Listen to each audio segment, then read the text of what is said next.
Hello there, guys, and welcome to class. Teacher Krishna here. We are working on the biology subject, and this is week number 25. Let's go over our presentation, and let me tell you that today we're going to learn about topic 3.07, technology or biotechnology. And of course, we have the end in mind. Compute a series of evidence about the progress in the biotechnology field. All right, then what activities do you have to complete today? Well, you need to read lesson 3.07 and summarize its content. Then complete the assessment for this topic. Okay? So, let's jump right into it. And, well, the topic that we're going to learn about today is super interesting, which is biotechnology. And probably you might be thinking that the cat that you see on the left is somewhat edited. It's just a picture that has been edited with a special program or something. But in reality, it's a real cat, I can tell you. And, well, scientists managed to change the DNA codification of cats, at least in this experiment, and they were able to create this glowing cat, which is so interesting. That's one of the applications that biotechnology can have, like the change of the DNA in the species. In 2007, a scientist in South Korea modified the DNA of a cat, so when a certain protein was produced, it will glow red in its skin after exposing it to ultraviolet radiation. And this was a great step into the world of biotechnology. So, I can tell you that biotechnology has been with humans for hundreds and probably thousands of years. The difference is that before we didn't really use all of this technology, we can say. And, well, before it was something more, what can I tell you, like simpler somehow? Like the way the humans domesticated plant species for their consumption. Like the fruits and vegetables that you see nowadays, they were definitely not the same thousands of years ago. But humans started to select the ones that they liked the most. And like the biggest plants, the biggest vegetables, those were the ones that humans will try to constantly reproduce. And that will definitely help them out to produce a way more food that will benefit them in their economic position somehow.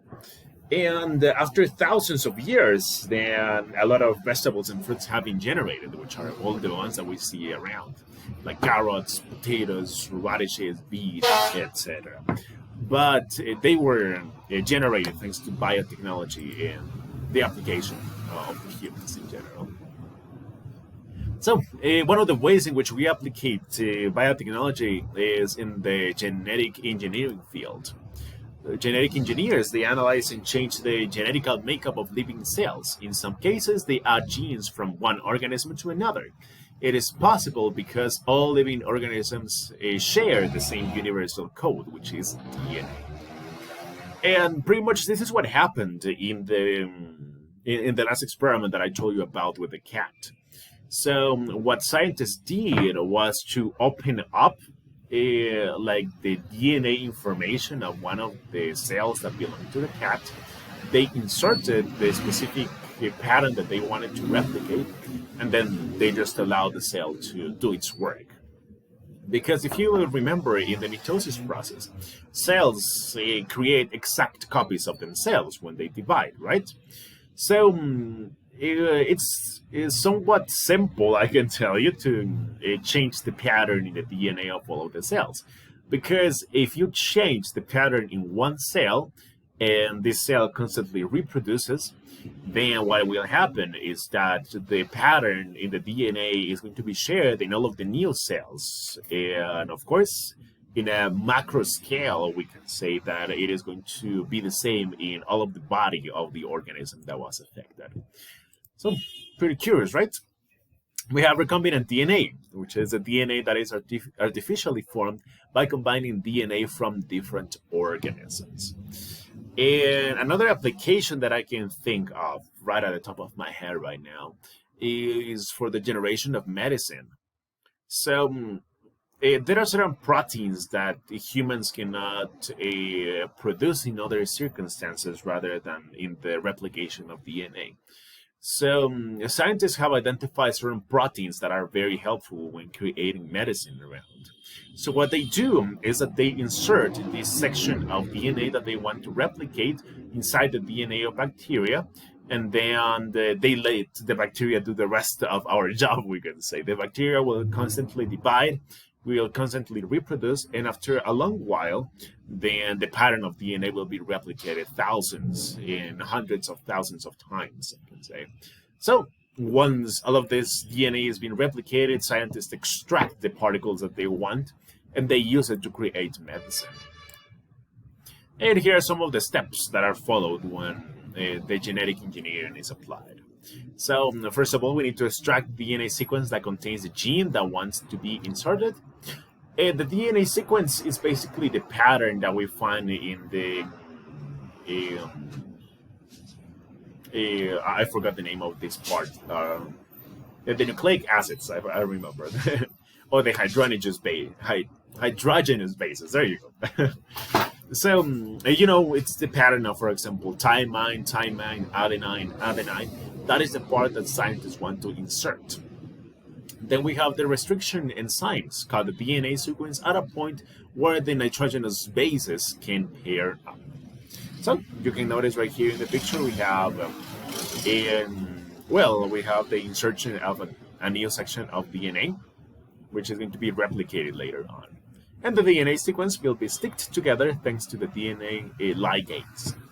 So the DNA ligase is the regular enzyme, we can say, that is going to support the joining of the nitrogenous bases. So scientists only need to place the sequence of DNA they want to replicate in the section they want to add it to, and then the DNA ligase is going to match them together. Okay, and we need to talk about the transgenic organisms.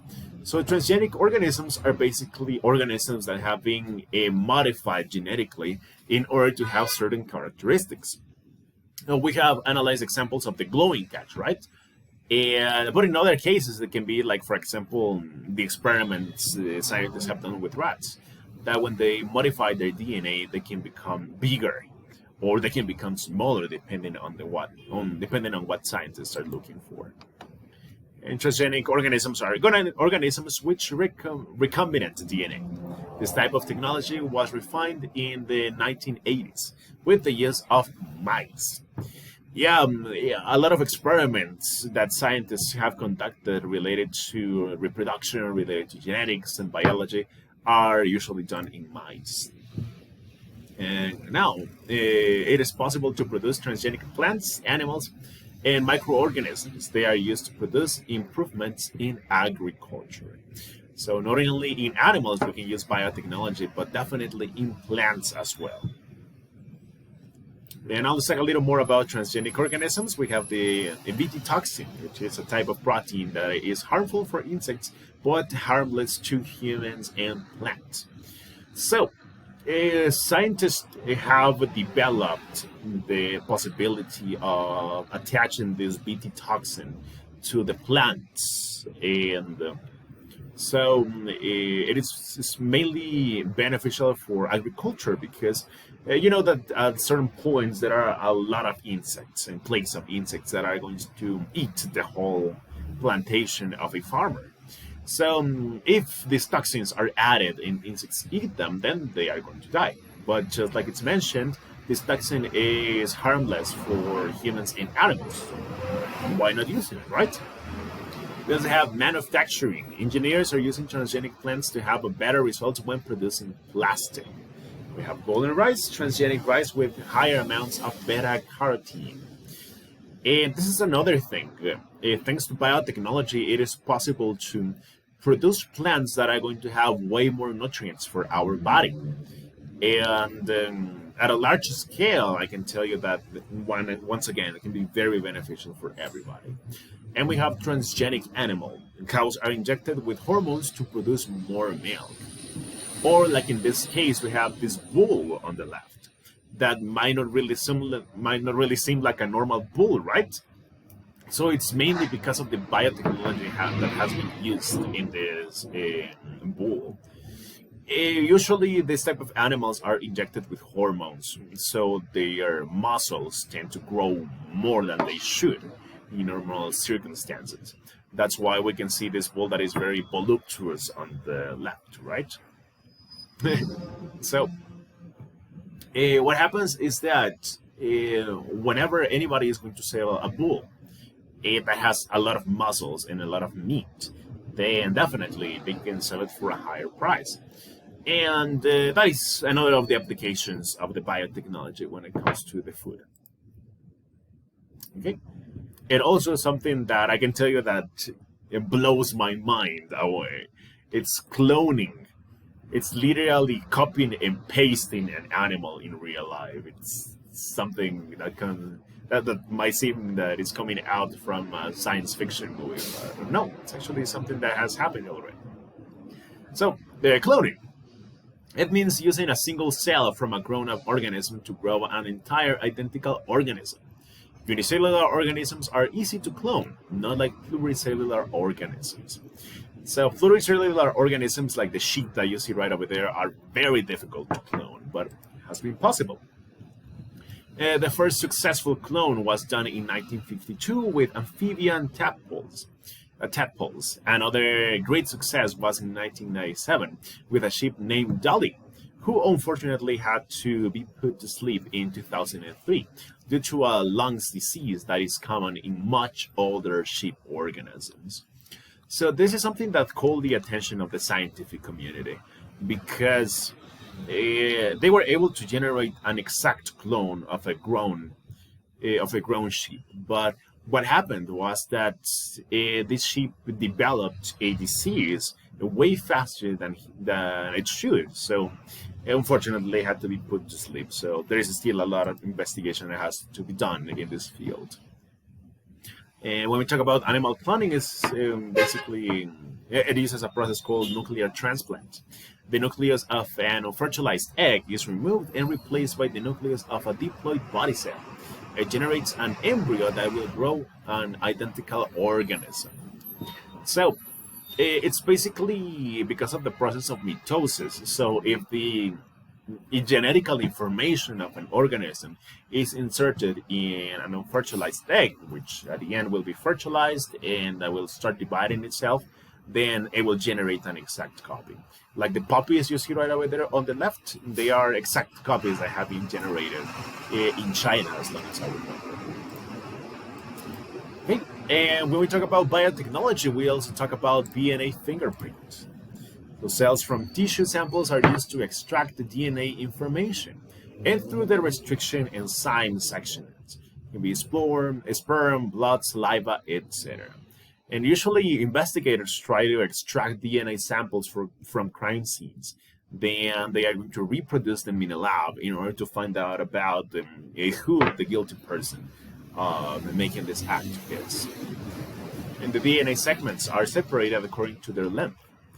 Gel electrophoresis.